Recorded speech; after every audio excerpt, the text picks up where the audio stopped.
You've been doing push-ups wrong. Not slightly wrong, not could use a little work wrong. I mean the kind of wrong that's been quietly wasting your time, stalling your progress, and setting your shoulders up for an injury you won't see coming until it's already too late. And here's the worst part. Nobody told you. You've been counting reps, hitting the floor every morning, maybe even hitting 50, 60, 80 push-ups in a row, and wondering why your chest still looks the same, why your arms aren't growing, why your shoulders ache after a hard session. That ends today. In this video, you're going to learn exactly why your current push-up form is working against you, the step-by-step method that fixes it permanently, and how to finally break through to 100 reps and beyond, with better muscle activation, zero joint pain, and results you can actually see in the mirror. This isn't another do push-ups every day video. What you're about to learn is different, and once you see it, you can't unsee it. Stay with me. Step 1. Set your foundation.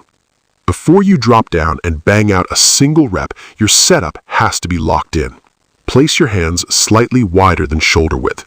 Point your fingers forward or angle them out just slightly, no more than 15 degrees. This small detail protects your wrists and keeps your elbows tracking correctly as you lower.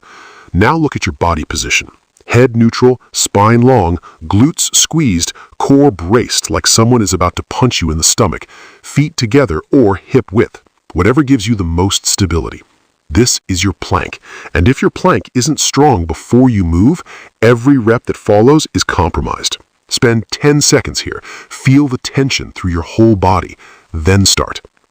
Step 2, the elbow rule that changes everything. Here's one adjustment that will immediately make push-ups feel harder and more effective at the same time. Tuck your elbows. Not pinned to your sides, that's too extreme. Aim for a 45-degree angle from your torso. As you lower, your arms should form an arrow shape, not a T. When your elbows flare out wide, the pec muscles get taken out of the movement almost entirely. Your shoulders take over. That's why so many people feel push-ups in their front delts instead of their chest. The 45-degree tuck keeps the chest loaded through the full range of motion. You'll feel the difference immediately. The first time you do this right, your chest will be sore the next day in a way it probably hasn't been in a while.